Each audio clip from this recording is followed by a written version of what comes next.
Welcome to the Business Bravery podcast, inspiring stories from coaches and course creators to help you do the next brave thing in your business. Coming up on the Business Bravery podcast. I've also been very brave on TikTok the last couple of weeks as well, and shared quite a lot of interesting sort of spiritual experiences that I've had. So I've definitely stepped into a level of bravery last few weeks. And part of that, which I think will resonate with a lot of people, is I've also received my first hate comments. So I'm like, yay, I'm obviously doing something right, because and it was really interesting because there is a level of, inner work that's required with that to not be triggered by that. And also not want to hop on the defensive for everyone else, because I very quickly wanted to call that person out and say, you can't do this on people's TikToks, what if someone is struggling? But I just had to take it as I wanted to defend all of TikTok suddenly. But yeah, that for me was a big sign of my bravery, that I was able to just say to those, I just wrote, are you okay? Because I thought they're obviously struggling if they're projecting and putting these hate comments on. So yeah, I've definitely upped my level. I'm your host, Tiffany Gilleland, an Australian business and mindset coach with 10 years experience in online marketing and the creator of the Business Bravery framework. I help coaches like you to be brave so you can stop dreaming and start doing that next big brave step and finally make more impact and get more clients. From speaking on camera to selling to launching, my approach to bravery helps you take bigger leaps without the mindset spirals. It's the secret ingredient to bigger results. In this episode, I had the pleasure of chatting with Gemma Sandwell, an energy alignment coach who shares her journey to becoming a TEDx speaker and discusses the significance of authenticity and alignment in life. Gemma emphasizes the importance of listening to our bodies and setting boundaries to combat overwhelm, especially for highly sensitive individuals. She recounts her personal battle with anxiety and how she overcame it to speak at TEDx, stressing the need to trust oneself and pursue passion. We discuss quantum healing, exploring its diagnostic process and transformative effects in clearing energy blockages and traumas. Gemma's story highlights the importance of prioritizing self-awareness, boundaries, and inner drive. Gemma's work exemplifies the power of bravery in facing challenges and the potential for healing and alignment in embracing authenticity. On a personal note, talking at TEDx has been a dream of mine since 2015, and I saw photographer colleagues and business owners I admire on various TEDx stages. When I connected with Gemma, she told me she'd also overcome anxiety in order to get there. Because of my own long history with anxiety, I knew this was someone I wanted to speak to and share her stories of business bravery, past, present, and future. Now, who's ready for some business bravery inspiration? Let's dive in. Thanks so much for joining me, guys. I'm here today with the amazing Gemma Sandwell, who I'm really excited to talk to, and she has some interesting experiences in her life with business bravery and bravery in her life, and also some fun stuff about TEDx talk that I really want to talk about. So just for me, so completely selfish here. And Gemma, thank you so much for taking the time to join me from the other side of the world. And yeah, tell us about you and your business and what brave things you're doing now in your business. Amazing. Thank you so much for having me, Tiffany, from across the other side of the world, in one of my most favourite countries, I would have said. So when you asked me about this, I was like, yes, definitely. She's in Australia. I will happily talk to anyone in Australia. So yeah, I had a great aunt who lived there for half the year. So yeah, Nice. It's very, very close to my heart. So yeah. So hi everyone, I'm Gemma. I'm an energy alignment coach, and what's led me on this journey to being an energy alignment coach is 18 years, really, I realized the other day, which started with me studying psychology. So I studied psychology, and it gave me this spark. It's the first thing, when you're at school and you're just moving through the motions of the subjects, but psychology was that thing. It was I get it. And it was also quite easy for me as well. I was like, this is my thing. It's people, it's psychology. Didn't know where that was going to lead me. I ended up studying positive psychology, and this just shifted everything. This started to shift my life, my anxiety that I had at the time. And I started that from that day really to shift and change my life. So that has led me on a journey. And I remember that first day, and I'm sure a lot of listeners will resonate with this. just the first day of studying that course, I was in central London. For those that live or are near busy cities across the world, you'll know what this feels like, that hustle bustle of busy city, the noise, the traffic, the overwhelm. I'm very sensitive. Yeah, I felt the calmest I've ever felt. And I thought, wow, this stuff is magical because I feel amazing. Like this is going to start to change my life. And that it really did from that moment onwards. So fast forward 18 years, and over that time, I trained to be a coach. I have a background in corporate learning and development, training, creating courses, training, coaching as well. And I left that corporate world that was in financial services. I left that to leap fully into my business. I then started to learn a lot about energy work and the quantum field. So really I bring together that background I've got in psychology and the neuroscience with the spiritual, with the energetics, with the quantum field into energy alignment. So the reason I became an energy alignment coach is because what I was seeing in my clients was, and in my own journey, for a lot of us, it's almost like a train has come off the tracks a bit. And I was just seeing that, like, we just need to come back onto our path. Whatever that means to us, that'll be different for everybody. So that's really where the term energy alignment came from, because one of the biggest things I found was an alignment with our authenticity. And for me, throughout my life, this has played out in terms of when I was in corporate, my career, an alignment with like the right career for my strengths, alignment in my relationships, and then ultimately alignment in my business as well. So it's that blend of these sort of science-backed tools, which is very much my background, and then sort of I had this awakening and the energy side of it in the quantum field that can bring us into alignment and in this space of where we're meant to be. Oh, wow. So many amazing things that you've mentioned. A couple of things I want to ask. First one, here's hoping I remember the second one. First one is, could you maybe give us an example, like the positive psychology thing? Like, I'm pretty sure I know what you're talking about, but I would just love an example for my brain to just kind of wrap my head around of what you mean by that and how that applies. Yeah. Great question. So positive psychology just spins everything on its head that we ever knew about psychology. So it's the most recent field of psychology that looks at, whereas traditional psychology, we say what's wrong with someone, what's wrong with an organization, how do we fix it based on what's wrong. Positive psychology looks at what's right and says, what are people's strengths? What are they good at? Who are they authentically? And what works well for them? What works well for businesses?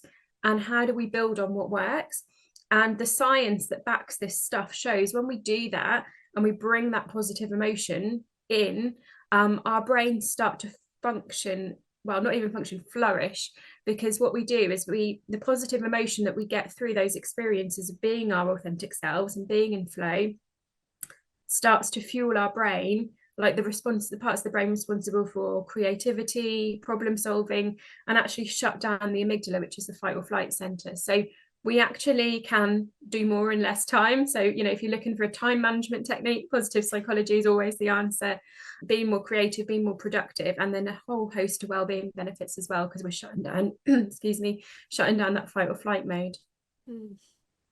Oh, wow. Yeah, I can definitely, like, with my own experiences for decades of just being in fight or flight and with sort of consistent, persistent anxiety, I can definitely see how powerful that can be. And even, like what little I've learned myself of maybe, just tapping into some of those things as much as I can say that I can without having studied it or knowing that exactly that what I'm doing actually is positive psychology, but just sort of like at least training my brain or working with thoughts and certain things like that. So yeah, I can see how powerful It that sounds is. like you've got a real felt sense of it, like when you do those things it feels good and it's making a difference, which is the important thing.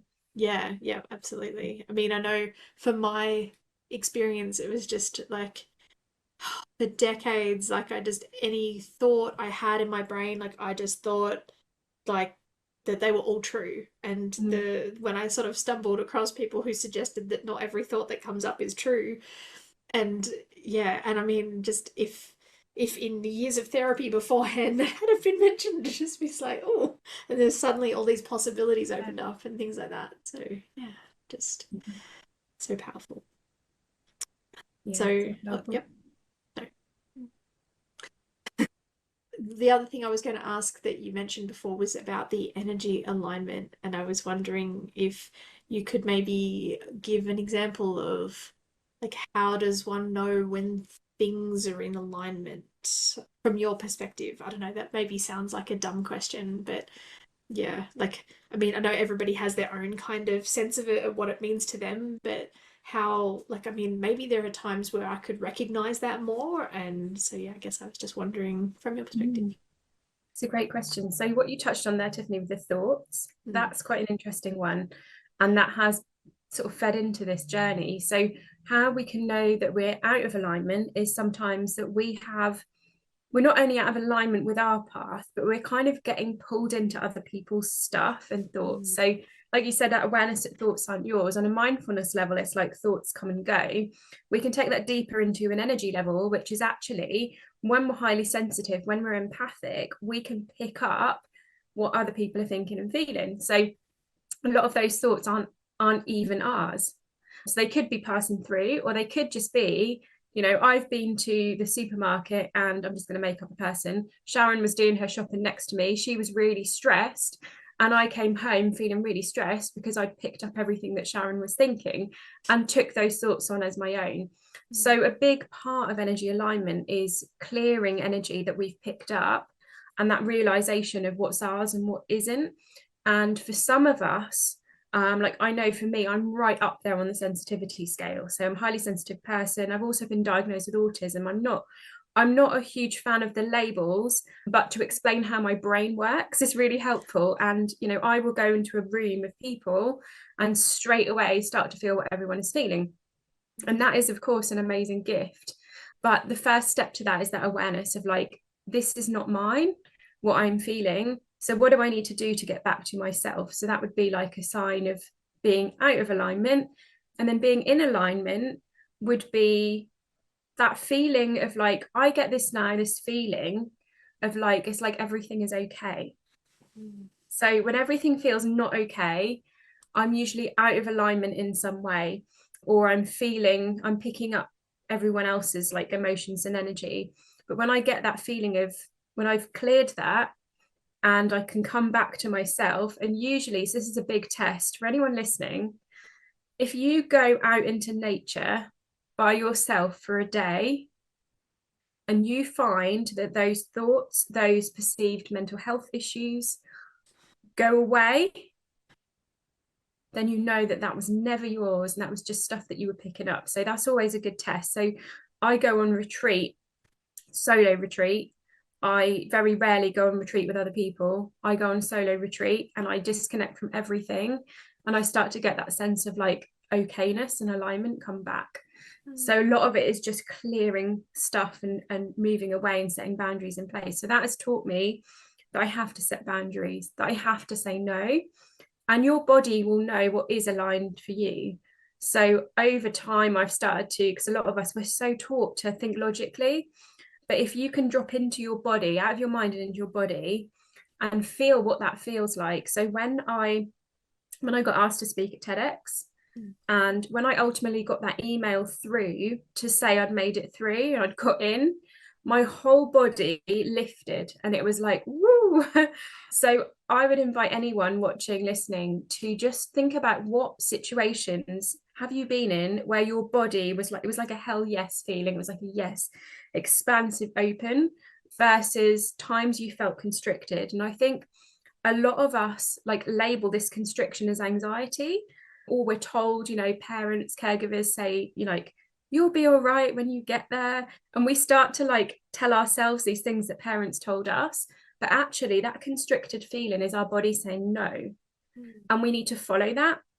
And this goes against the grain of so many things that we're told to like help with our mental health. It's like, well, just try going to the shop and just try and get out there and you'll be all right when you get there. But your body is saying no. And what I found time and time again is when I follow that, my body says no, my body says yes, and I follow that, literally money comes to me, clients come to me, opportunities come to me. And it really can come back to like our basic needs. And I would say to anyone watching or listening, like before you even it's a bit like Maslow's hierarchy of needs. Before you even, for anyone that's seen like the kind of pyramid view on this, it's like our basic needs are at the bottom. So if we are doing anything that is like a no in our body and is going against our basic needs. So I was sharing with Tiffany before this call that I didn't sleep particularly well last night. So if I was, say, traveling down to London to do a talk today, that would probably be a no for my body because it hasn't had enough sleep. So to go and put it through that travel and, you know, maybe my food, I might not have a proper breakfast and all those things would be disrupted. So that alignment journey really comes from listening to our body and like, are my basic needs being fulfilled first? And I found this time and time again, when I've said no to something because I need to fulfill a basic need, the money, the clients, the opportunities follow. So long-winded answer to your question, but I hope that makes sense. No, we're on a podcast. We need long-winded answers. That's what it's for. That's true. It wouldn't be much of a podcast otherwise, would it? Yes. 20 questions. Yes, no, done. And yeah. So sorry, just back to what you were saying there with that whole like when everything closes up. See, I find for me, you know, it's like I'll be fine during like the planning, like say I'm planning a masterclass or something like that. And yeah, although actually, sorry, just linking back to other things that you said earlier. Apologies, my brain jumps around a little. So, because I was going to talk about, sorry? We'll jump together. Mine jumps too. Oh, good. Awesome. Yeah, I'm learning to lean into just jumping around and doing these things. So, yeah, I was going to talk about how, like, just recently I was planning out kind of doing a new program and a promotion and stuff like that. And I felt like everything was a heck yes. It just felt like it wasn't even like everything was fully like up and out and aligned like what you said, but it felt like the obvious next step, and like calmly and confidently I planned it out and everything. And then I spoke to someone and they said, "Oh, that's a really tight time frame. Oh, that would make me nervous." And I instantly went, everything went closed, and suddenly it was like having, and I've had this a lot, like when doing launches and stuff. It's like having to walk through mud and things like that. And the thing is like I know that this is something that is good for me logically. My body's going no because it's trying to keep me safe from the emotions of what if it doesn't work out. But yeah, I mean, is that the same sort of situation that you're talking about? Although you probably also meant that I was taking on her thoughts as my own. And if I'd have gone out into nature for a day, I might have cleared that faster. So thank you for teaching me that. I love doing these podcasts. But do you ever find sorry. I was going to say it does sound like that because it was like yes for you. Yeah. And then her thought came in. Mm. And it was her thought that was a no, but up until that moment it was still a yes for you. Yeah. That's like what I would play back to that as data, as like energy data. It was like yes. Someone else's thought came in and like pushed you off. Yeah. And I mean, like, it was obviously someone who's in this online world, not someone, you know, like, not someone who has a 9 to 5 day job who, you know, if they'd have said that, I'd just be like, yeah, no worries. I know that that would make you nervous, but yeah. So, yeah, anyway. Okay. So, yeah, that gives me some ideas. So I should probably get back to the business of bravery and stuff at hand, even though this has all been talking about bravery and stuff. But what brave things are you doing now in your business? Are you working on?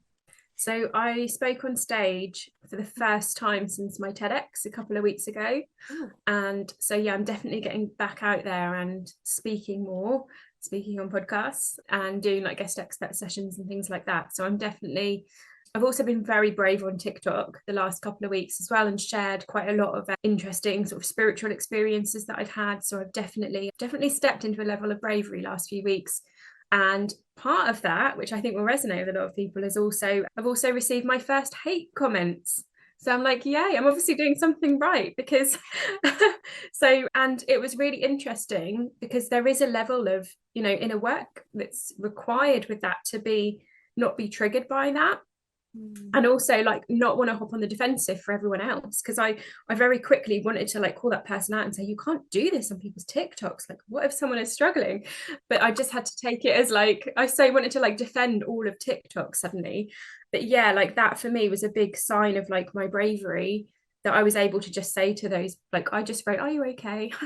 Because I thought they're obviously struggling if they're, you know, if they're projecting and, you know, putting these hate comments on. So yeah, I've definitely upped my level. If who knew that I could even have upped my authenticity even more, but I've upped it even more. And then as a result, I've kind of had these hate comments and love comments come in. So yeah, so back speaking on stages, speaking all more openly about my spiritual journey, that's probably the brave thing I'm doing at the moment, I would say. Oh man, that is amazing.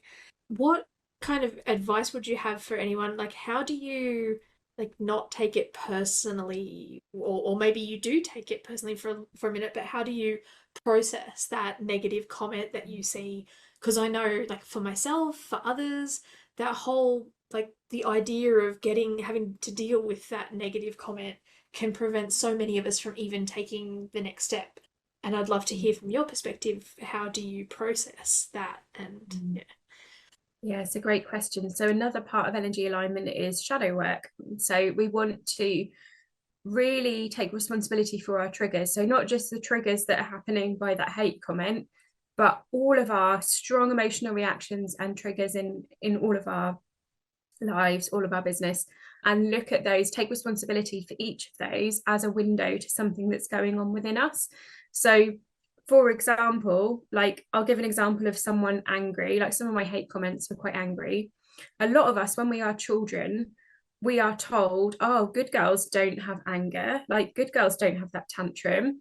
And it usually happens between the ages of 0 and 7. And we push down the anger, because effectively in that moment, I've been doing a lot of learning about trauma recently, becoming a trauma informed coach, and this has really come up here. Like we're told like good girls aren't angry, so in that moment we actually choose the love of our parents because that's key to our survival, and our brain like makes that choice and says, okay, I'm going to choose the love of my parents over anger, so I'm going to push that anger down. That's an unacceptable emotion. I'm going to push that down in me. And then what starts to happen is we start to attract angry people in our lives, especially when we are going through like an awakening or like lots of growth in our lives. And that is there to show us that we've pushed that anger down. And actually, that anger is a really useful gift. So when we need to set boundaries, when we need to say no, you know, anger can be an incredible force for good. But we've said anger is no good to anything, and we've pushed it so far down that we then attract those people in. And this is shown in the quantum field, like on a vibrational level, like you can actually even measure this scientifically, then attract them in. So like those really angry hate comments are there to show you, usually this is what I see for those of us who are ex-people pleasers, empaths, it's there to show us where we need to tap into a little bit of that anger ourselves in a useful way. So it might be setting a boundary, it might be speaking our truth, it might be just blocking that person that's given the hate comment, but it's usually showing us a gift that we have inside of us. This plays out in narcissistic relationships as well. So if we have narcissistic people around us, it is usually showing us a gift that they have, like where they're, so for example, ego, like their ego is like 10 out of 10 ego. We maybe need like a 1 or 2% ego, is what is showing us to be in our power, to be in our boundaries. Like there's always a gift. So when we can look at these emotional triggers and people that, you know, comment on our videos and things as a gift, we can then transmute this energy, and then we start to get less and less triggered over time because we're actually given a voice to the anger that we push down age 5 or whatever that thing is. Yeah, I was hoping it was gonna be like that, like over time it kind of gets easier or something like that. Because like at some point, you know, the people who have millions of followers and just hundreds of thousands of comments or tens of thousands of comments or whatever, like you're just gonna have a certain percentage of people who they themselves get triggered. And yeah, so it's just the ones that really trigger us, is it? Like the, you know, because at some point, surely you get to a point where it can kind of roll off your back more because it's like, oh, well, you know, I've heard that plenty of times. I mean, I know we're programmed to pay more attention to the negativity, but at some point you've seen it so many times. I mean, at least I hope Yeah. that's how it will work. Yeah. So if it's just like, oh, I hope they're okay. Yeah. Go delete the comment, whatever. But if it's like, oh my God, I must be doing something wrong, I'm not going to do a video tomorrow. That's when we need to look at it. Yeah. So yeah, but yeah, over time, as we do look at those, then yeah, when I got those hate comments the other day, I was just like, oh, I hope you're okay. I can just sort of, or just delete it or Yeah. whatever. And yeah, I think a lot of like people that have loads of like followings and big business and big teams and things there's probably someone in their team just going and deleting them so the person doesn't even see them. So yes, yeah. but Oh, it's never definitely a got to sign that of day. speaking your truth, isn't it? It's a sign of Yeah. speaking your truth that there's always going to be like, you've got to sort the flies from the ladybugs, as someone once said to me. Oh, that's nice. Awesome. Okay. So you said you've gotten back into speaking now. I'd love to maybe go back and find out, like, with the TEDx talk, did you just you made a decision to apply to do that? Like, is that right? And then, so, Yeah. and given, like, you mentioned to me that you overcame extreme anxiety to do that, like, is that, like, did you get to a point with your anxiety where it was like, oh, hey, this seems possible now, I'll make the decision, or it was just, I really want to do this, I have the anxiety, I'm gonna just jump in and tackle it. Like, what was that? How was that for you? So I had these like two parts of me.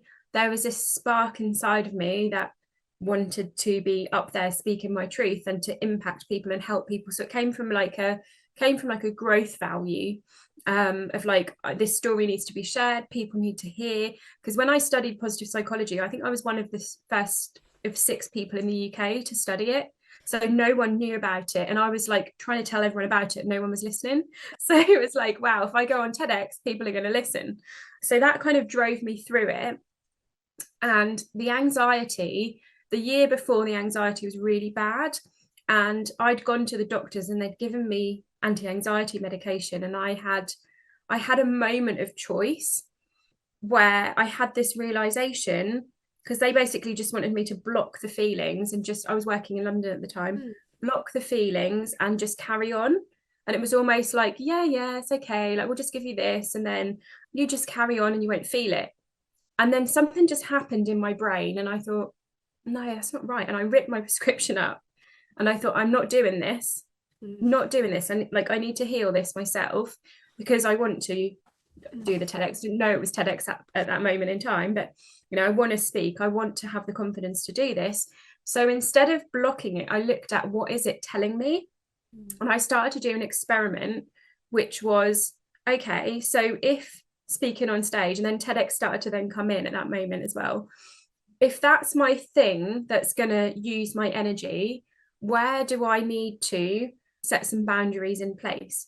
So I was working in corporate at the time. It was my last kind of year or so of corporate. And I said to my boss, just to let you know, I'm going to be working from home for the foreseeable because I'm doing this TEDx. This is where my energy needs to go. And I thought, I'm going to test this. Like, what's the worst that could happen is that he sacks me.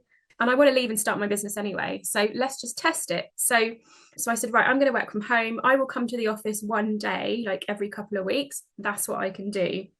Not only did I not get the sack, I got a bonus and I was thanked for doing my like even better work. And I was like, okay. So that was like the start of my testing. So I started to test this in different ways. So I started to say no to going to family parties because that like it just didn't feel like aligned for me at the time. I started to say no to friends. And slowly my confidence grew because I was given energy to where I wanted to be. And I wasn't given any energy to those things that made me have that constricted feeling. Eventually, the confidence just naturally came on board because I was listening to my body. And I had the same thing as you. I had a friend say to me, are you really sure you want to apply for TEDx? Like, I've seen what you've been through. You've been to the doctors, you've been in therapy. Are you really sure you want to put yourself through that? And for a split second, because I respected him and I trusted him, for a split second, I went, oh. But that overriding spark came in and went, no. And the truth came through. It was like, no, like all these other things I'm saying no to is not going to be TEDx. So I thought, right, I'm just going to go for this. So yeah, he actually really helped. I think if it wasn't for him questioning me, even though I had a split second, and then I went, no. And then, then I found out I got in. So I just thought, right, do you know what? If I'm meant to do it, I'm meant to do it. And I'll just do, like, I even just thought, I'll just deal with it, like, when the time comes. And yeah, getting that message to say, like, you've made it through, because we can see that there's something in your story that really needs to be shared. It was like, oh, that was the right decision. That was confirmation. And that was like that hell yes in my body. But I did have to continue those boundaries. I did have to continue. And I did say, you know, I've got TEDx coming up. So no, like, that's my focus. There was a networking meal after TEDx. And I said to the organizer ahead of time, I said, just to let you know, I'm not going to that, because all my energy is focused on me getting up on that stage for that 7.5 minutes. I'm not going to come to the networking meal. That is not in service to me. And he said, oh, but there's celebrities here, because there were celebrities speaking on the day in my TEDx. And I was like, I don't care. Like, he even tried to sway me back and say, I don't care, I'm not doing it. So yeah, I think it's really where I found my strength and courage. And I found my sort of a level of authenticity through that. And it was like, this is bigger than me. So those things like saying no to a family party, like that people pleaser in me is like, oh my God, I'm a bad daughter, niece, nephew, cousin, whatever. But actually being on stage at TEDx, and there was 23,000 people who watched me, like, on the day and online. Like, those people hearing this message, like, the really extreme example of that is it could actually save someone's life. So actually, like, this is bigger than all of that. So I have to say no to that to allow myself to do that and to be on that stage. So that was really what led to that moment. And when I stepped off stage, as soon as they took the microphone off me, I burst into tears and fell to my knees, because I was just so, like, that the sound guys didn't know what to do with me. They were sort of like, ooh, what's going on? I was like, I did a TEDx. And they just didn't know how to react, because everyone else had very calmly come off stage. But it was such a big deal for me. It was a really, like, really momentous moment, because when I first worked in corporate stuff in my 20s, I couldn't speak to 5 people. I had such extreme social anxiety. So it was a really major event for me. Oh man, I feel that so much, like, throughout my career. Like, I started out, my university degree was in marketing. It was one of my majors, and everything was like a group project with some sort of presentation. And I'd get up and I'd stammer and stutter. Like, not that I have a stammer, but the minute all of the eyeballs, or the perceived eyeballs, were on me, that's when I would struggle to find words. And just, yeah. And I've had people in my group who were like, oh man, we shouldn't have let her talk. Like, you could see the looks on their eyes. And then, years later, getting in front of the camera to build my business and similar things. And I just really feel that, I can feel that emotion of having done something like that, getting on stage, and all of that energy, and your own emotions and stuff like that. And just, yeah, purging that afterwards. I can just really sort of connect and empathize with that, if that makes sense. Yeah. Yeah. How was it getting up the next time? You said you'd been on stage again recently.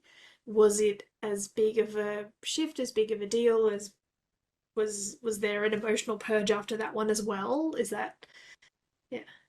Yeah, it was very different, because I've come quite a long way since then. So I've spoken a lot online and done, like, online summits and things.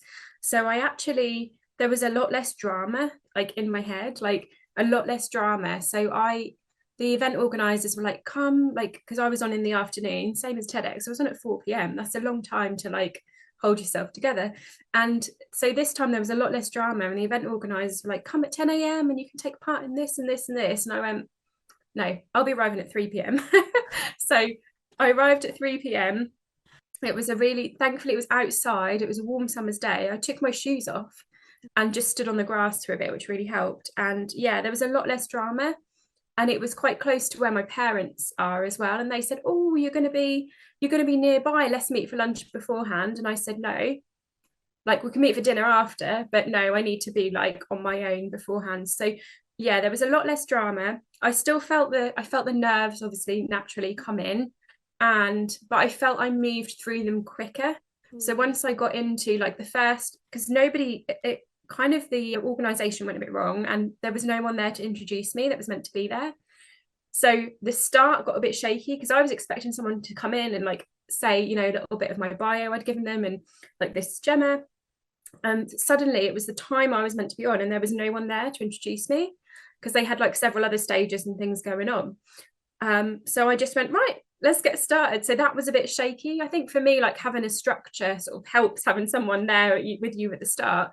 So yeah, first few minutes I was shaky, but once I got into it and seeing, like, I'd forgotten that you don't see this online, but like seeing the like people's faces like nodding and they're listening and they're like really taking it in, like that kept me going because I was like, they get it, they're listening, and I was kind of feeding off that. And then I felt really confident and it was like, oh, actually I love this. But there was definitely that kind of adrenaline dump afterwards. And I went to see my parents and like they were trying to talk to me and ask me about it. And we were sort of having some food and I was like, wow, yeah, I can definitely feel myself. Like, and as soon as I drove home, I then did sort of crash and then needed, but I planned a few days sort of recharge afterwards. So I needed time to sort of, yeah, move through that. That did still happen. But I think the before bit was much less drama and the nervousness didn't last that long. Like once I'd got started, I was fine. I actually really enjoyed it.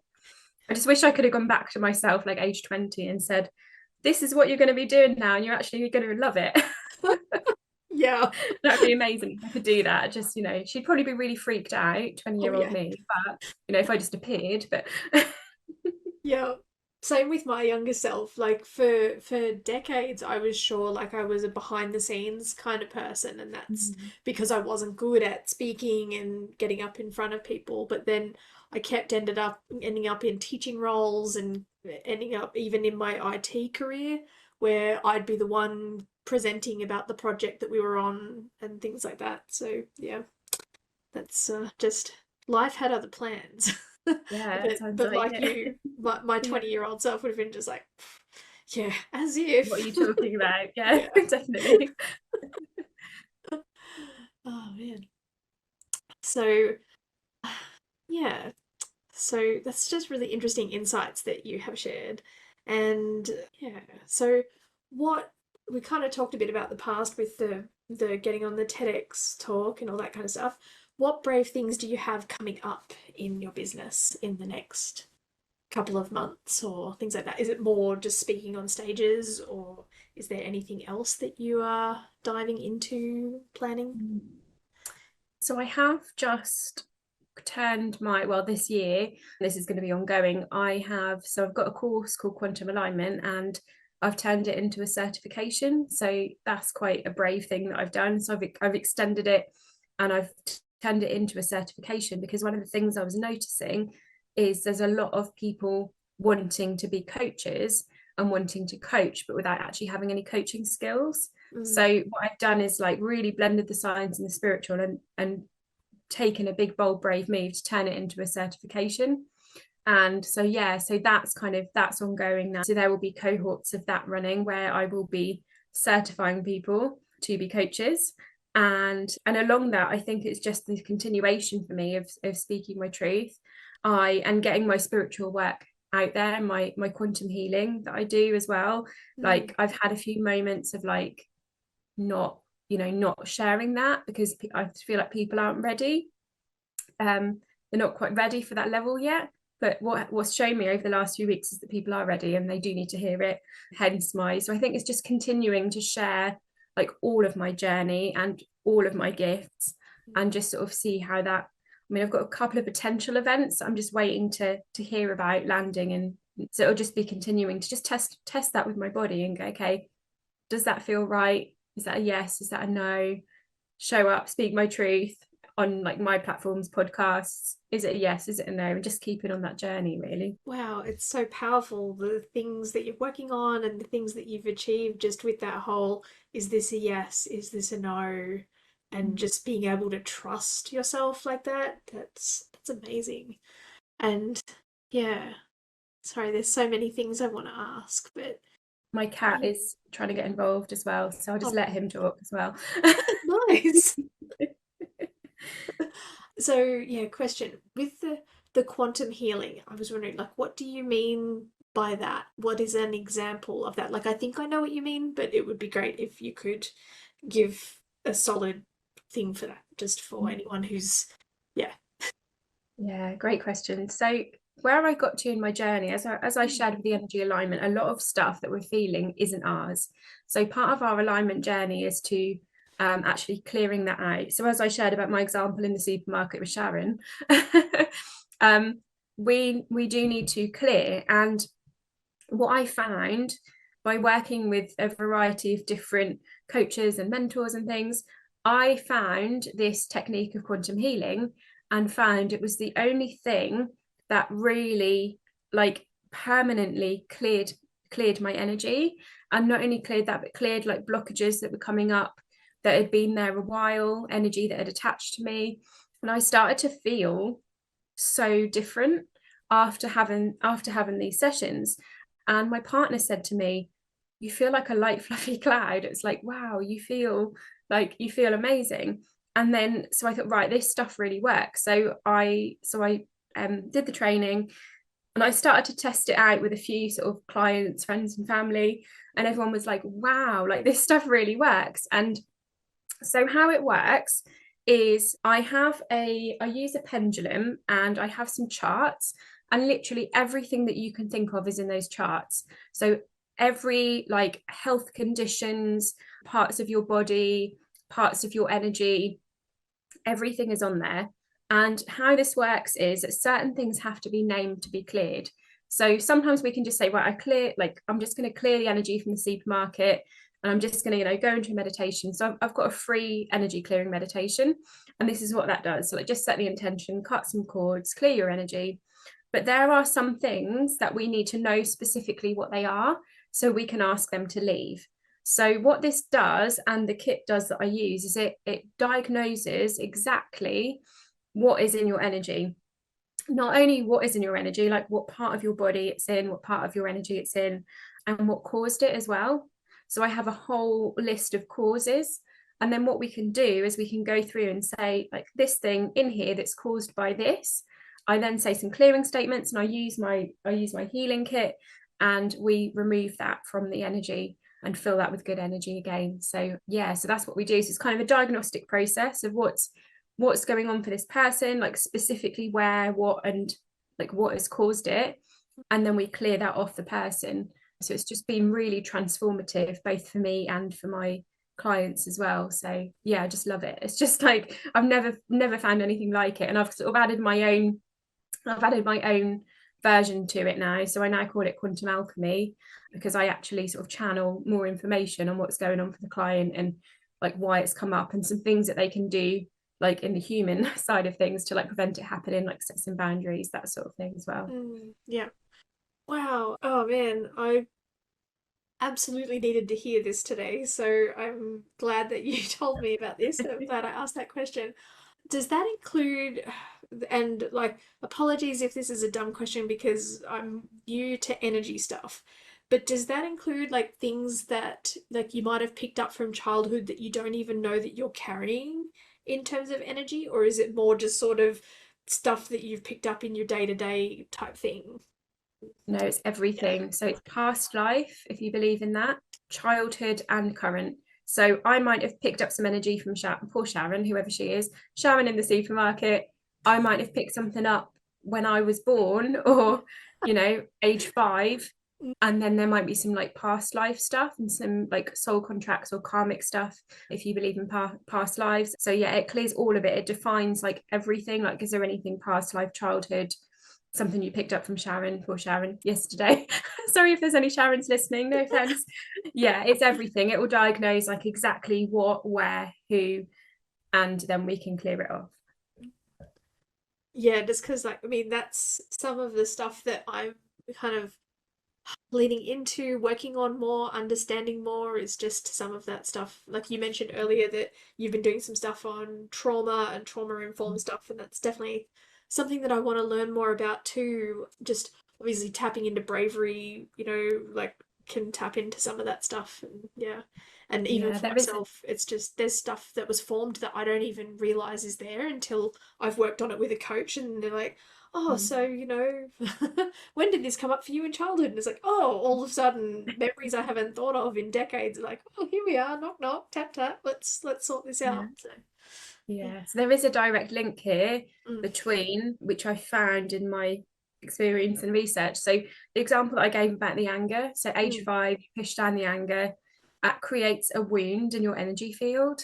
mm, So you've almost got like an anger wound, like just say it's here, like it's like open gaping anger wound. So what happens is when you then go to busy places, or you are around certain energies, or you're in your spiritual development, you connect with some kind of like energies through that, it's going to attach to that wound, because it's like, oh, hello, here's a vibrational match for this, for me, this negative energy. Oh, let's attach and let's go in there. And that's how so when we have those wounds and traumas, we can attract more negative energy that we need clearing. So that's why I do that process of quantum healing and shadow work, because we look at the trauma, we look at the wound, mm. and we clear it off each time it attaches, and like permanently close that off as well. So yeah, that's a good, thank you for sharing that, because that's a good how they interplay. I sort of see it as Mm. almost like a gaping wound in our energy field, and stuff obviously needs to fill that, so we are going to pick up energy in that Yeah. center.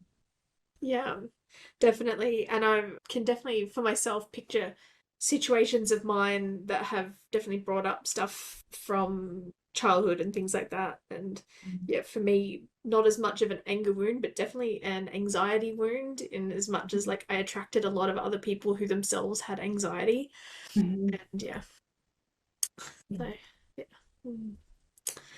Okay, so I have one last question that I like to ask everybody on this podcast. So, for anybody who's listening, who's like they're thinking about doing the next brave thing in their business, maybe it's the TED Talk, maybe it's launching something new, creating some sort of certification process, which is amazing, by the way, those kind of things, but they find themselves maybe in the closed up part. They're in the no, they're in the, oh, I can't do that, or I'm procrastinating, or now's not the right time, or things like that.